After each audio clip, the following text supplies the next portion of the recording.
Mkurugenzi, nimeambiwa fedha iliyokuja ilitakiwa ijenge majengo mengi zaidi ya haya. Nini mmejenga majengo pungufu? Fedha nyingine mmepeleka wapi?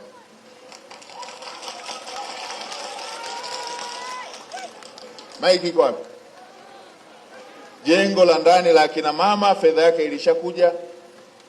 Jengo lingine mmepeleka wapi majengo mengine?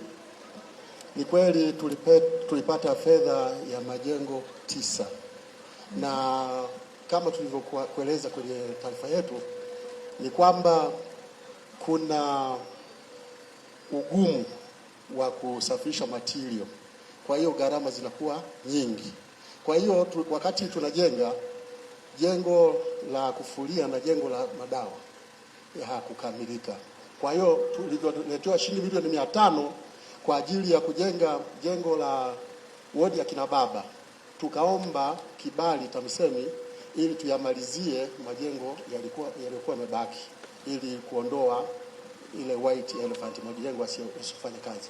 Kwa hiyo tumepata kibali kwa ajili ya kuyamalizia ili kazi iendelee. Nani mlijenga bila budget? Mwanzoni mlikadiriaje na imekuwaje baadaye budget? Imekuwaje baadaye umbali huu umbali unaosema ukadiria mwanzo? Hapana, kwa sababu fedha inayokuja mheshimiwa ni constant kwa halmashauri zote. Fedha inayokuja ni constant kwa halmashauri zote. Ndio. Nyinyi budget yenu ilisemaje? Budget ilikuwa kwa mfano jengo la wodi ya wanaume ni shilingi bilioni 300 ambayo ndio sasa hivi tunamalizia.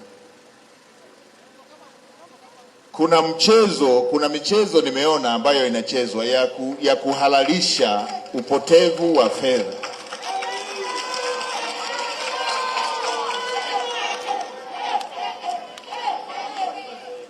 Jana nilipita pale kwenye kukagua kituo cha kupozea umeme, nikiwa Handeni mjini, nikasemea jambo la VETA wakiwa wamegandisha mifuko, wakati Tanga kuna viwanda vya simenti, eti simenti ya kujenga VETA Tanga imetoka Dar es Salaam. Ili kuhalalisha hizo gharama za kujenga, kuna viwanda vya simenti hapa 2 ama 3, simenti ya kujenga imetoka Dar es Salaam.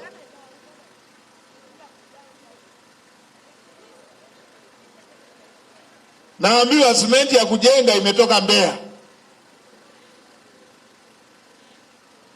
Alafu VETA ya Njombe simenti ya kujenga imetoka Dar es Salaam.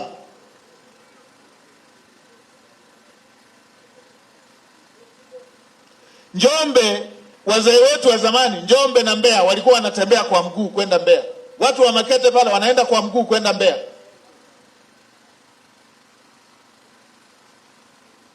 Watu wa Kilindi hapa wa zamani, wa Kilindi hapa walikuwa wanaenda Tanga kwa mguu.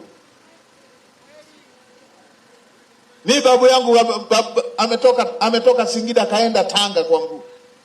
Wao simenti ya kujengea hapa wametoa Mbeya. Wale wa Njombe wanajenga VETA, simenti ya kujengea wametoa Dar es Salaam. Kiwanda kiko Mbeya pale.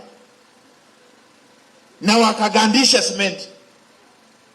Sasa mkurugenzi unasema gharama inategemea hivyo vifaa mmetolea wapi? Mnajificha kwenye kichaka cha gharama. Hivi ninyi mnafikiri mimi nakuja kutembea huku? Niko kazini hapa. Nimekuja kazini, sijaja kutembea. Nina taarifa zote. Nina taarifa hizi. Sasa kamanda wa TAKUKURU, fanyia uchunguzi hiki chote kilichofanyika, niipate taarifa hiyo ili niweze kuchukua hatua. Hatuwezi tukawa na watu mnapindisha habari rafiki. Fuatilia kila kitu, vyote hivi fuatilia kila kitu hivi vilivyopandisha hiki kichaka cha gharama. Fuatilia nipate taarifa, hiki kichaka cha gharama zimepanda. Tunabebesha serikali mzigo, inashindwa kutoa huduma maeneo mengine kwa sababu watu wanapandisha gharama. Wanaomba nyongeza ya fedha kwenye eneo ambalo fedha zingetosha kujenga.